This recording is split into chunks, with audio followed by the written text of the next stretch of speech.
ամեն բանաստեղծ բերում է իր ժողովրդի մի գույնը,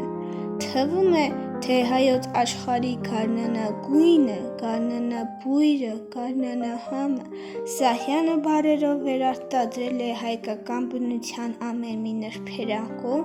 դարձրել այն զգայական ու հոգեհարազատ։ Նրա տողերում զգացվում է հողի բույրը, լսվում է թռչունների դայլարը, տեսանելի է ծաղիկների գույնը։ Համո Սահյանի ստեղծագործությունը հայոց աշխարհի շունչն է, որը հավերժ կմնա մեր հոգիներում։ Իսկ ինչ գիտեն իմ հասակակիցները Համո Սահյանի մասին։ Պատուղդ քաղող շկա մասրենի, սարի մասրենի, պատիվդ պահող շկա մասրենի, բարի մասրենի, ասում են էլ մարդ չկա, որ բնդրի քնքշանքդ պշոտ, քեզ գրկի ու տականա մասրենի, շարի մասրենի, երեսիդ նայող չկա մասրենի, վայրի մասրենի, կրքերիդ կրակը քեզ թող այդպես այրի մասրենի, կանգնել ես քո բարձունքի մեկուսի մենակ մենավոր, իմ երես արած դարում դու լքված այրի։ 1914 թվականի ապրիլի 14-ին Սյունիքի Լոր գյուղի այս տան է ծնվել շախոտ շուրթերով իր ծննդավայրը, հայրենիքն ու նրա քարափների երգը գովերգող հայ բանաստեղծը Համո Սահյանը։ Նրա պոեզիային բնորոշ է հայրենի բնության նկարագրությունը, մարդկային զգացմունքների խորությունը, լեզվի պարզությունն ու պատկերավորությունը։ Բանաստեղծն իր պոեզիայում շատ անգամ է անդրադարձել Մասրենուն, նրան համեմատելով հայ ժողովրդի հետ։ Մասրենին իմ երկրի կերպարն է, ասում է Համո Սահյանը, օտարն պիտի ճանաչի Մասրենի թփով, ժայռի մեջ խրված։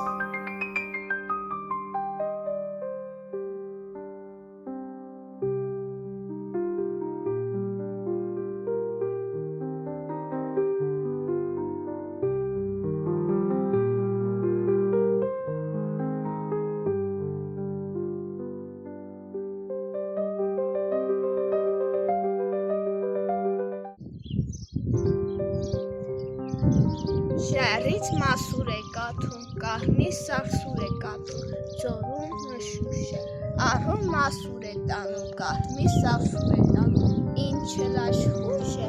ահռում բարի է այնպես, հասկանալի է այնպես անուշ է, նա երկչում է քայզ և որ թռչում է քայզ, ահռելի խուշ է, ահռում ինչպես կլռի, սերս եկել է ջրի, ձեռքինը կուժ է, ահռում մասուր է տանում, կարմիր սարսուր է տանում, աշուն է, ուշ է։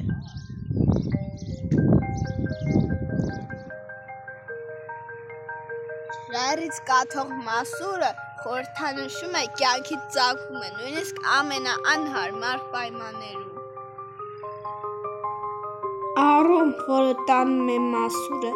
կարող է մատնանշել կյանքի հոսքը։ Մասուրի հեռացումը, ինչ-որ բանի ավարտ կամ անցումի փուլից մյուսը, հատկապես հաշվի առնելով բանաստեղծության վերջում հիշատակվող աշունը։ Ինչպես մասուրի թուփը, որը կարող է աճել ամենադժվարին պայմաններում, ժայռի ճեղքերում կամ չոր հողում, հայ ժողովուրդը նույնպես դարերի ընթացքում ցուցաբերել է կամք և գոյատևելու ձգտում, հաղթահարելով բազմաթիվ փորձություններ։ Մասուրը, որը խորը արմատներ է ձգում դեպի հողը, խորհրդանշում է հայ ժողովրդի խորը կապը իր հայրենիքի, պատմության և մշակույթի հետ։ Ինչպես մասուրի կարմիր պտուղները գեղեցիկ և աչքեր ընկնում իրենց գույնով, այնպես է հայ ժողովուրդը ունի իր ուրույն մշակույթը, լեզու և ավանդույթները, որոնք նրան դարձնում են յուրահատուկ։ Նույնիսկ ծանր ժամանակներից հետո Մասուրը կրկին ծաղկում և պտուղ է տալիս, ինչպես հայ ժողովուրդն է վերածնվում և շարունակում իր ընթացքը։ Համո Սահյանի պոեզիան մասուրը դառնում է հայ ժողովրդի ինքնության, ուժի, գոյատևման և գեղեցկության խորհրդանիշ։ Այն կապում է ժողովրդի պատմությունը, ներկան և ապագան բնության հավերժ շրջաբրդույթի հետ։ Կարդալով Սահյանի բանաստեղծությունները նկատեցի, որ Սահյանը ամեն բնության մի երևույթին կամ անշունչ առարկաներին շունչ է տալիս։ Սահյանի բանաստեղծություններում այդ անշունչ պատկերը կարողանում է շրջել, զգալ, ունենալ տրամադրություն։ Սահյանը բնության շնորհիվ այդ բանաստեղծությունը կարող է հասցնել կարդալով զգում է, թե ինչ է ուզում ասել կարդացողին, ինչ տրամադրություն կա բանաստեղծության մեջ։